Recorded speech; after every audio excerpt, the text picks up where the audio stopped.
Jai Shri Krishna. This video is for Gita Olympiad 2025 and I'm going to continue with Adhyay number 14, that is Chaturdashodhyaya Gunatraya Vibhaga Yoga.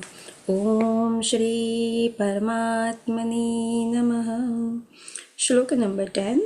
Rajastamaschabhibhuya Sattvam Bhavati Bharata. रजस्सत्त्वं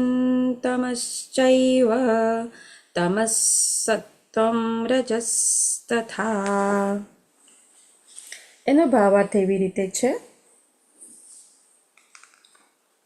કે હે ભરતપુત્ર, કોઈ વાર સત્વગુણ, રજોગુણ તથા તમોગુણને પરાસ્ત કરીને મુખ્ય બની જાય છે. એટલે કે સત્વગુણ મુખ્ય બની જાય છે, તો કોઈ વખત રજોગુણ, સત્વ તથા તમોગુણને પરાસ્ત કરીને મુખ્ય થઈ જાય છે. વળી કોઈ વેળાએ તમોગુણ સત્વ તથા રજોગુણને પરાસ્ત કરે છે. આવી રીતે સર્વોપરિતા માટે સતત સ્પર્ધા ચાલ્યા કરે છે. જ્યારે રજોગુણ વર્ચસ્વ ધરાવે છે ત્યારે સત્વ તથા તમોગુણ પરાભવ પામે છે. જેમાં રહી ઈશ્વરીય જ્ઞાનને સમજી શકાય છે. મનુષ્ય એવા પ્રકૃતિ ગુણમાં સ્થિત છે તો વિશિષ્ટ કાર્યોની અભિવ્યક્તિ દ્વારા જાણી શકાય છે. પ્રકૃતિના 3 ગુણ હોય છે, તેમ છતાં જો કોઈ દ્રઢ સંકલ્પ કરે તો તેને સત્વગુણનું વરદાન તો મળી શકે છે જ, અને સત્વગુણથી પણ પર થઈને તે શુદ્ધ સત્વમાં સ્થિત થઈ શકે છે, જેને વાસુદેવ અવસ્થા કહેવામાં આવે છે. શ્લોક નંબર 11. સર્વદ્વારેષુ દ્વૈસ્મિન પ્રકાશ ઉપજાયતે જ્ઞાનૈ યદા તદા વિદ્યાદ્ વિવૃધમ સત્વમિત્યુત.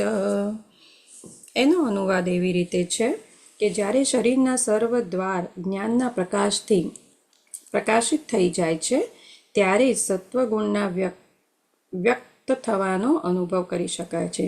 એટલે શરીરમાં 9 દ્વાર છે: 2 આંખો, 2 કાન, 2 નસકોરા, મુખ, જનનેન્દ્રિય તથા ગુદા. જ્યારે દરેક દ્વાર સત્વના લક્ષણોથી પ્રકાશિત થઈ જાય ત્યારે જાણવું કે મનુષ્ય સત્વગુણનો વિકાસ કર્યો છે. સત્વગુણી મનુષ્ય બધી વસ્તુઓને યથાર્થ રૂપે જોઈ શકે છે. તે વાસ્તવિક રીતે સાંભળી શકે છે અને સારી રીતે વસ્તુઓનું આસ્વાદન કરી શકે છે.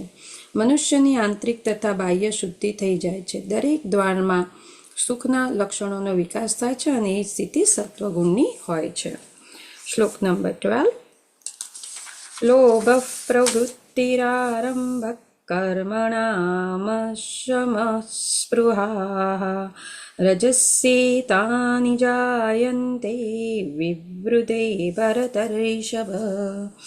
એનો અનુવાદ એવી રીતે છે કે હે ભરત શ્રેષ્ઠ, જ્યારે રજોગુણમાં વધારો થઈ જાય છે ત્યારે અત્યંત આસક્તિ, સકામ કર્મ, ઉગ્ર ઉદ્યમ, અનિયંત્રિત ઈચ્છા તથા લાલસાના લક્ષણો પ્રગટ થાય છે.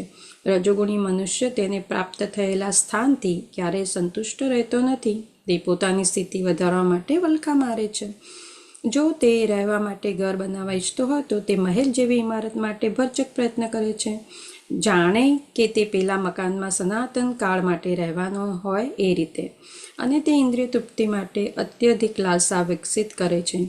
ઇન્દ્રિય તૃપ્તિનો કોઈ અંત જ આવતો નથી. તે સદા કુટુંબ પરિવાર સાથે પોતાના ઘરમાં રહેવા ઈચ્છે છે અને ઇન્દ્રિય તૃપ્તિની પ્રક્રિયા ચાલુ રાખવા માંગે છે.